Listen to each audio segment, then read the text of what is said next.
Ligue des Champions. Au PSG, les milieux montent au créneau avant de se rendre à Milan.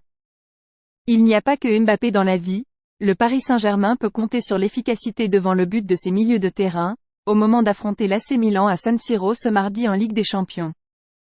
Face à Montpellier vendredi au Parc des Princes, l'attaque composée de Kolo Muani, Dembélé et Mbappé est restée muette, et ce sont les milieux de terrain qui ont brillé pour offrir la victoire, 3-0, aux Parisiens.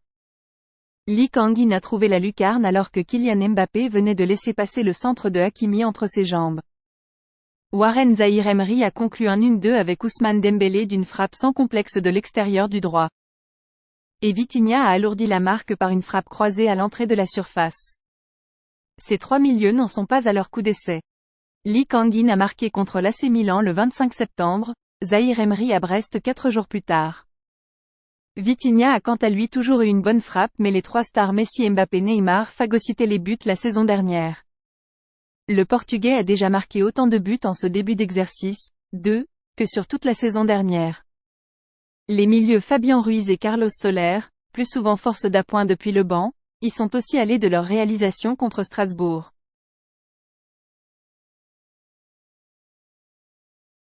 Cette nouvelle tendance est impulsée par l'entraîneur Luis Enrique, arrivé à l'été. Son principe est d'attaquer à 11, de défendre à 11. Les milieux en particulier ont la mission de se projeter très vite vers la surface adverse, pour être à la réception de centres en retrait à ras de terre, le plus souvent d'Achraf Hakimi ou d'Ousmane Dembélé.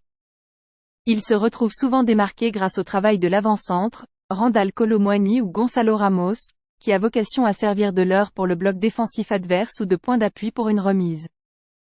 Interrogé jeudi dernier sur le manque d'opportunités dans les airs pour Gonçalo Ramos, Luis Enrique répondait « C'est ce qu'on lui demande.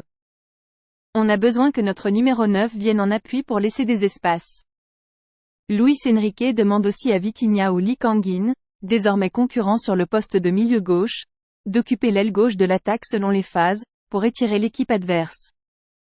Cela nourrit d'ailleurs un débat parmi les observateurs, qui pour certains voient dans le système du coach espagnol un 4-2-4, une organisation rare dans le football européen.